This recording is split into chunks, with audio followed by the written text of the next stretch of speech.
can you just elaborate kind of on your thoughts on just the effect of Coach Prime here these first 2 weeks and just what Colorado has, what statement they have made to the rest of the country here early this season? Yeah, I think that in my 20 years as a national college football writer, I've never seen a coach have as instant and dramatic of an impact as Deion Sanders has had at Colorado. He has completely transformed a program that had basically been flatlined for 2 decades plus. There have been some moments under Mike McIntyre and maybe a small flourish under Mel Tucker for a moment, but the amount of attention they've received, the talent overhaul, I think, is indicative of and will be remembered as transformative in how rosters are built.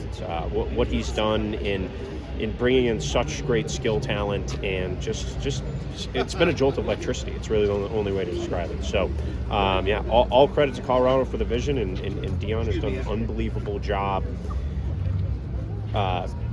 looking at how modern college football is constructed and taking advantage of that in a really effective way. So you think that can be replicated by somebody else, or is it just the Deion Sanders effect? There's one Deion Sanders. He's one of one. Anyone who says, oh, this is going to be a hiring trend, I mean, he's a generational athlete, a two-sport athlete, an iconic American. I mean, Deion Sanders is in a rare list of recognizable people. And so I am highly skeptical that someone else could take another star from another era and have the impact that Deion Sanders has had at Colorado. Because remember, he ran a prep school for a while. He was a high school coach. He was ingrained, and then he obviously went to Jackson State, but he was ingrained in the football machine, ingrained in the recruiting machine, ingrained in the youth camps, the 7-on-7, the high school things. And I think that has really been the guts of this. As much as it's been his name, it's been the relationships he's developed over the years that have allowed this renaissance to happen. How was the TCU game a defining moment for this program, and what did you think of that game overall? Well, I mean, the TCU game was remarkable. They were 3-touchdown underdogs, and there was a lot of skepticism around Colorado. TCU had obviously played in the national title game the year before. For them to go into Fort Worth and for everything to work so quickly, you hear about an acclimation time. You hear about, you got completely new schemes on offense, completely new schemes on defense. A lot of players who didn't even come till after spring, right? So for everything to come together that quickly in just a lightning bolt of a way was remarkable. And the thing about the TCU game, the pace of it and the tempo of it was two similar styles of offense. It really allowed Colorado to highlight the best parts of its program. The best parts of its program clearly are Shedeur Sanders and the depth they have at receiver. They have as explosive skill at receiver as any team in the country. And so that TCU game could not have been a better opponent to really accentuate all the good things about Colorado. Pete, you talk about having all of ESPN shows here today, College Game Day tomorrow, Fox is in town. There's been a lot of talk lately about, well, some other school is going to come right in here and throw, a blank check at Deion Sanders. And how do you think Colorado responds to this early success? Well, that is a first world problem when they're talking about hiring your coach because he's had such unprecedented success. So it is early for that to happen. And look, there will be a reacclimation period. Like, Colorado is going to be very good. They're going to completely blow away expectations, and they're going to just annihilate what they've done in recent history. But I do think we will see some tests and there will be some adversity. So I do think, like Deion Sanders becoming the next Patriots coach and Deion Sanders becoming the next Cowboy, I think some of that will be tempered with some of the realities of where this team ends up in late November. So, but I do think if you're Colorado and you just have been basically irrelevant on the national scale, I think collectively, from a presidential standpoint and a board standpoint, athletic department standpoint, you want to corral this because it's different, it's special, it's unique, and you've been ahead of you don't want someone else to take advantage of your innovation. I think you want to corral that, and so I would think Colorado is going to be proactive about making sure Deion Sanders blooms where he's planted. How do you think the talent of this roster stacks up nationally in the Pac-12? I think that's an interesting question because I think it's a very good Pac-12 roster.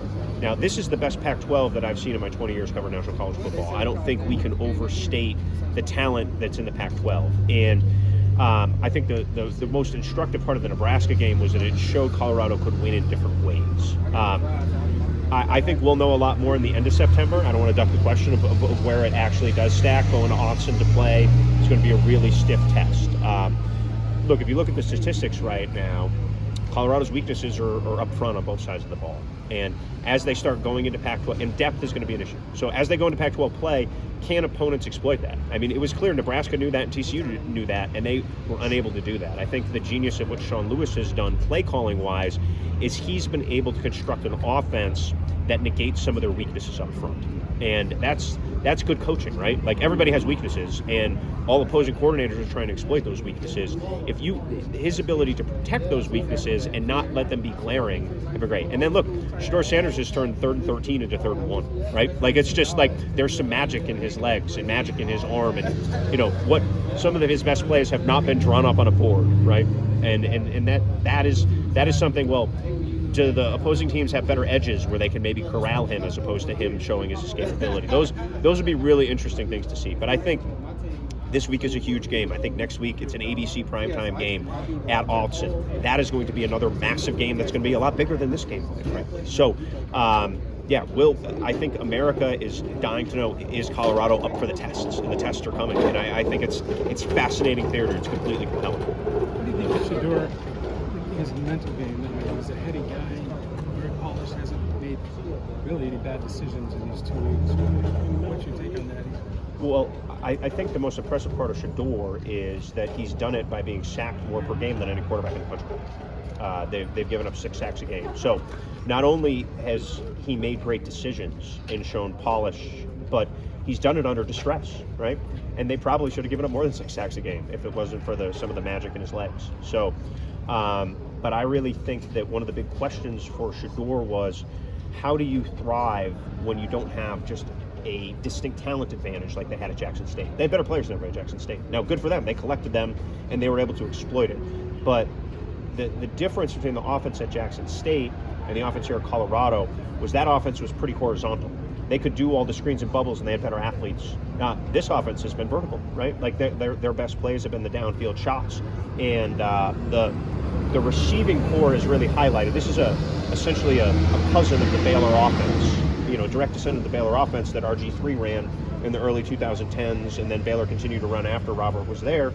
And this offense is at its best when there is elite skill stretching the field. It's wide splits, and then it's guys who bring in. And once you spread it out, I mean, Dylan Edwards is essentially a receiver who's playing tailback, right?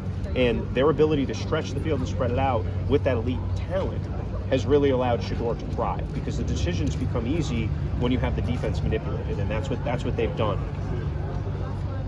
When you look at Travis Hunter, a lot of people are calling him a generational talent, but I don't know that we've really seen anybody do it full-time both ways like this. Just what's your take on Travis? The interesting thing about being here for a couple days and being around the program is that, and Deion has a real feel for this from being in the NFL, where you take care of your star players. He doesn't practice Sunday, Monday, Tuesday, and then he goes one day offense, one day defense, and that has sort of allowed him to do this. Now, can he play 140-something snaps a game for 10 more games? I don't think so, right? But he is one of the most exciting, dynamic, instinctive players to come through college football in a long time. I don't think you can overstate the impact he's had on this team. He was the difference in the TCU game. Those interceptions were, some of the better defensive plays you'll see.